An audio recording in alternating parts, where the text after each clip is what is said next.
who pre-pandemic, according to reports, that 80% was below level in English and in math, in core courses. And this is not students that's just in District 1. This is African American students throughout the district. So that is the number one thing. I'm not sure if that answers what the education need is, but we need to educate our students. They need to have 21st century curriculum, but they need to be able to read, they need to be able to write. And whatever we need to do, we need to start doing and stop talking about doing. I read a survey or heard a survey that over the next 10 years that African American people are going to be really hurting. It could reduce our workforce by 40% because of technology in terms of education. So I think, like Dr. Butler, we have failing schools. We have some situations that have to be improved. And when I talked to the recent superintendent that's going into office, I asked him, if we have a school that's failing, are you going to do something different? Or are we going to take on some innovation in terms of education? So yes, we have to make sure that we're preparing these young people. Education should teach you to think and to think independently and to think for yourself.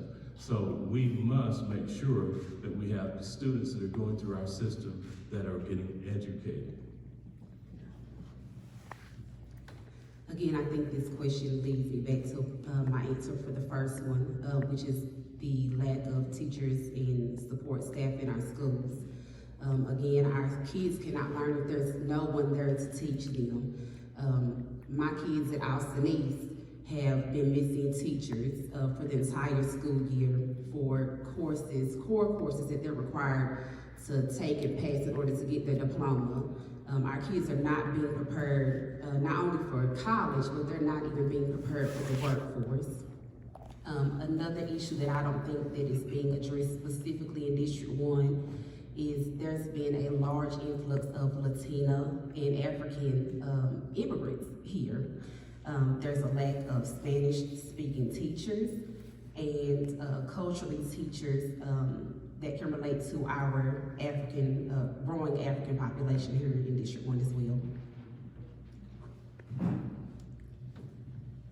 Talking with most of the teachers, principals, and parents, I'm finding that it is true that you have teachers really working multiple jobs. And so when you really look at it, and I try to figure out what it was, it's mental health. They have to fight the mental health part first before they teach. So if they're fighting mental health at an early age and they're not getting a hold of it, and they're not getting the support for it, that is the problem. So you want teachers to do all this work, but then you don't want to pay them. So if we're looking at more pay, we also need to look at more help in the mental health sector so they can teach the students.